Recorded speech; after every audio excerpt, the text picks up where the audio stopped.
I think it's about time we do a rapid fire section here. We want to get through some topics quickly. I'm looking for 1 or 2 word answers to each of these questions. I'll change up the order. Mr. Brown, do you support or oppose a state ban on assault-style rifles like the AR-15? Support. Ms. Folks? Support. Ms. Support. Gorbea? Support. Mr. McKee.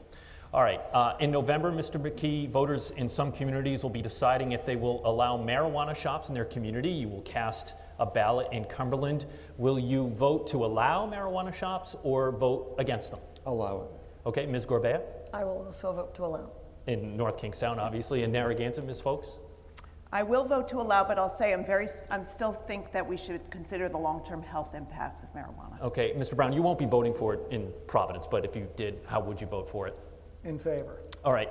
Mr. Brown, I'll stick with you here. Just last week, Mr. McKee signed an executive order keeping Rhode Island in a state of emergency due to COVID-19 for at least the rest of September. As governor, would you have also kept the state of emergency in place, or would you have ended it? Kept it. You would have kept it. Ms. Folks? I'm not sure on that one. Okay. Ms. Gorbea? I have to say, I might have kept it because of like federal funding or something else that's going on, but again, a lack of leadership and lack of communication with people. Okay, this is rapid fire. Mr. McKee, do you, I got to ask you a different question. Well, obviously I supported it because I signed it. That's why I'm going but to ask a different question. We send money, we send our money to Washington, and if Washington sends money back to us, do you we're going to take expect to every penny of it. continue it into October or end it at the end of the month?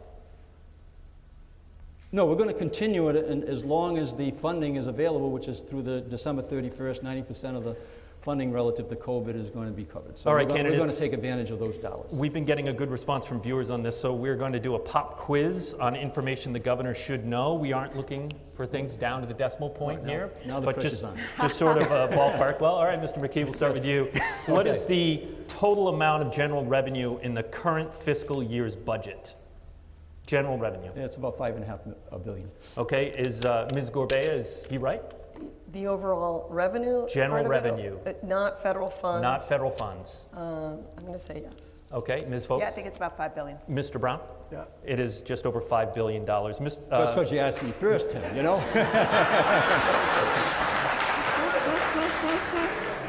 Mr. Brown, we'll go out of order here. What percentage does the state pension plan have to be funded for retired state employees to get back their cost of living adjustments or COLAs? I don't have that in my head right now, Tim. Okay. Yeah. Ms. Gorbea, do you know? No, I don't. Ms. Folks, any I think idea? it's 80%. And Mr. McKee? No, that's a question for the treasurer. But okay. the fact that the COLA issue is one that concerns me. I will put in the budget this year something. It is 80%. Ms. Folks, every October the state releases the results of the RICAS standardized tests, and last October's results, approximately what percentage of 3rd through 8th graders were proficient in either English language arts or math? You can choose either one. So this has been a very important part of my campaign. What's the answer? So only 33% of kids passed their grade level reading tests and 20% in math. All right, Ms. Gorbea, percentage ELA, percentage math? Yeah, no, I mean, she already answered. Is she right? Yes. Mr. McKee?